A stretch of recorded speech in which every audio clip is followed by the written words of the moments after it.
It's the Real Estate Podcast, brought to you by ANZ Home Loans for financial well-beings. And welcome back to another episode of the Real Estate Breakfast as we talk property news every day, every morning from 6 a.m. and 7 days a week is heard on iHeartRadio, Spotify, Apple Podcasts and Amazon. And we're back into another weekend. Didn't take long to roll around. It is June the 8th today. And to see that inflation is on the rise again, it has been a bit of a talking point over the last couple of weeks, causing concern for both the government and the Reserve Bank of Australia. I see that our friend, former Treasurer economist Warren Hogan, told the ABC that reduced discounts on goods such as bread and cereal and fruit and vegetable have driven this increase.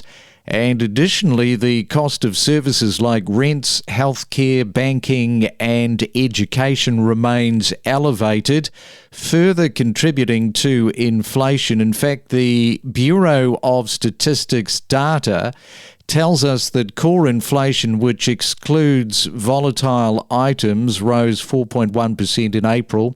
We've reported on that, and this suggests that the underlying inflation pressures are not just stalling, but some would say picking up. And Warren is predicting that this inflation data is likely to push the RBA to hike interest rates later on this month, with potential for further increases to curb the demand. And of course, we just yesterday had some of those comments from Jim Chalmers with relating to all of those numbers. Anthony Landahl is joining us right now. He's the Managing Director of Equilibria Finance. He is back on our Saturday Mortgage Talk weekend. So, Anthony, those are some pretty sobering, I guess, and very interesting comments from Warren Hogan. Yeah, absolutely, Craig. Nice to be here again, mate. Look, I think Warren's identifying that a lot of the inflationary pressures now are coming from domestic pressures as distinct from overseas pressures, and a lot of the inflation is potentially becoming entrenched. And the only lever the RBA fundamentally has is on interest rates. 3 or 4 months ago, there was talk of rates falling. We've had obviously the budget with some inflationary pressures still to flow through. And we're obviously seeing, as Warren's identified, that core inflation of 4.1%, once the outliers are removed, is potentially becoming entrenched, and that's the RBA's concern. And Warren's even forecasting a rate rise as soon as the next RBA meeting, which is a lot earlier than any would have expected and different to a lot of what has been expected around potentially are we at the peak. And when it comes to Warren Hogan, he is certainly not shy. He doesn't shy away from saying, well, there's a little bit of a barometer that is showing that inflation is still running a little bit hot. And he's always suggesting, right, you need to pull that lever and increase those rates. Because you look just after Christmas, and as you say, all of the talk was about the interest rates coming backwards, not increasing. And I think now we're at a very interesting time for investor trends and what they're likely to do. It's an interesting time in the housing market where we've obviously got this underlying chronic shortfall of supply, and that's been influencing market behaviour for a while. But I think we're now starting to see affordability pressures, inflationary uncertainty, rate uncertainty in terms of what's next, starting to impact the market and starting to create some trends. And as you touched on there, we're seeing that in the investor market.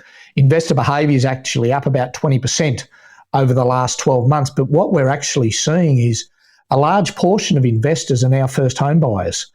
They're unable to purchase a property in the areas they like. So they're actually looking at rent vesting and buying a property in an area that they can invest in that potentially they might live in down the track.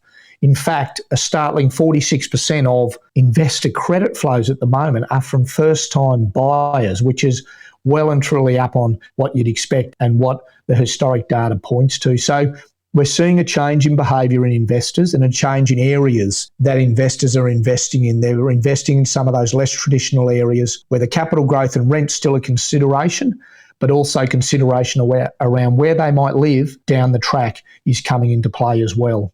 Yeah, and here's a question for you, because yesterday morning we were talking to Lauren there in Brisbane. She's a buyer's agent. She was telling us just how many of these clients of hers are first home buyers, which I thought was pretty interesting, because a lot of first home buyers just can't afford to engage with a buyer's agent. And my question is, just with your clients alone, I mean, how many of them actually use buyer's agents? Yeah, really good question. A lot of them like the idea of buying a buyer's agent because we've still got that concentration competition. It's very, very hard to get in the market, particularly for a first home buyer, navigating the real estate agents, navigating the offers. But as you say, how do they afford them? Buyer's agents can be $20,000, $30,000. They provide a very good value service in terms of securing a property, probably earlier than when the buyer might have otherwise done it, so potentially saving money, securing properties off market. However, one of the biggest challenges for first home buyers is the deposit. Often it's mum and dad who might kick in for a buyer's agent, or often what we're seeing is first home buyers just can't afford them. Most of our buyer's agents' clients are the investors or those looking at upgrading, with the odd first home buyer who might be getting some assistance from mum and dad. And here's another question I wanted to ask. Off the back of a conversation that I had last weekend with a friend of mine who is at the moment going through the whole mortgage process with his bank. Now, he's been with the bank for over 20 years and was told by the mortgage broker that the banking history doesn't really play a factor in the requirements that the bank looks at, which I thought was really bizarre. I thought that's a strange position. So he asked me of what I thought, and I said, well, perfect person to ask that to is you. So what do you think? I think the comment's probably in relation to, with open banking now, effectively the banks can have a look at consumer behaviour across the board, and effectively they're looking for good credit conduct. Now, whether that's with your existing bank or whether that's with another bank you're potentially going to, if you can display that good credit conduct, then that's going to hold you in good stead. Look, I think there's nothing wrong with, and I think there might be some intrinsic benefit of, if you're going with your existing bank, having a good credit history, showing loyalty and being a long-term customer, that can often play into your hands. But ultimately, they're going to be looking at your credit scores and behaviour. The other thing with sticking with your bank, sometimes there's some features like bridging finance or something like that you can only do with your existing bank. So there are some intrinsic benefits, I think. But with all this open banking, it's pretty much data, access to data. Credit reporting is really open for all banks to view across the board, and for us as brokers to make assessments on. Okay, so perhaps if you've had that sort of comment made to you and you've been with your bank for a number of years, let us know. The email address here is yourrealestatepodcast@gmail.com. We'd love to hear from you. And of course, we're consistently talking about this chronic housing shortfall, and there are simply just not enough houses to go around. Gee, I wish we had plenty of houses to do that. And the budget, as you know, Anthony, focused on the supply side initiative. So how did all that shake out for you in your mind? Are we tracking in the right direction? Look, I don't think we are, to be blunt. We've got a chronic shortfall of housing. Some are forecasting we need to be building over 300,000 houses and units each year over the next 4 or 5 years to catch up. We've got record migrant numbers. We've got affordability constraints impacting the market. For example, we're seeing growth in the lower end markets. In the upper quartile markets, we're actually seeing a slowing of growth because people just can't afford to buy in those areas anymore. The government talked about building 1.2 million homes over the next 5 years. They've built a handful of them, in inverted commas, with about 170,000 in the pipeline, which is well and truly short of what we need. The construction data is showing us that we're below 5-year trends in terms of credit approvals for both houses and units. And probably the biggest concern is around the units, because obviously with units, you can have higher density housing and more of them can go up more quickly. So we're well behind the 8 ball. There's got to be a big shift in terrain around the migrant numbers, and also around opening up some of these greenfield projects, having the different levels of government talking to each other to enable some of these projects to go ahead and be built as quick as we can. There's issues flowing down to homelessness. People just cannot afford other houses, and rent's one of the biggest drivers at the moment of inflation as well. Yeah, it's a massive problem and it's causing people a lot of stress. And the RBA, let's talk about them because they are meeting. It's not too far away. It's coming up on June the 18th. And this is going to be an interesting decision, given that it's very clear that economists are somewhat split. And I find that interesting in itself, that you've got some economists saying, you know, we're probably likely to see the rate come down this year.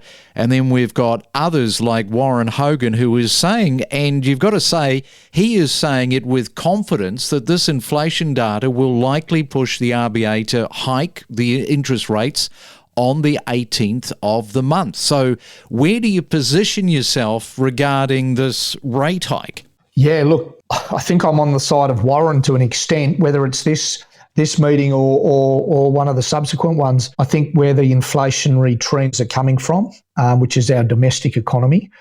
I think the fact we've still got the tax cuts to come through on 1 July, which will provide some stimulus to households, as well as some of the rebates announced in the recent budget. Even the recent wage increase of 3.75% announced this week are all pointing to adding to inflationary pressures. And at the end of the day, the only lever the RBA's got is in and around monetary policies. I think there'll be a lot more conversation from the RBA about increasing rates than decreasing rates at this meeting and the next couple of meetings with where the economy is sitting right now. Well, it's going to be interesting. You're going to be joining me once again as we go down this whole rabbit warren. And the 18th, of course, will turn up soon enough. Anthony Landahl, plenty of information this morning. He is your mortgage surfer, of course, probably headed out for a nice surf just to relax after a busy week, eh? Yeah, hopefully this rain stops a little bit, and there's a hell of a lot going on in the economy and the housing market. So we'll keep an eye on it all as we work towards the RBA meeting on the 18th of June. Gain insights with exclusive conversations from real estate professionals about buying, selling and investing across Australia. So I contacted the shipping company to let them know we were ready. And they came back and said everything has been sitting in nearly a metre of flood water since April 16th. So obviously we were pretty devastated. I went to the warehouse and spent a whole day there opening up 133 boxes to see what was salvageable. In Dubai, it's all luxury. Sometimes somebody may look at something a little bit more affordable depending on the area, but these are just the two areas that developers focus on. They don't really focus by thinking outside the box. And I think working from home, especially for some of these industries that it's ripe for that, they would also have a lot of interest. We connect you to the best real estate information across Australia. The Real Estate Podcast.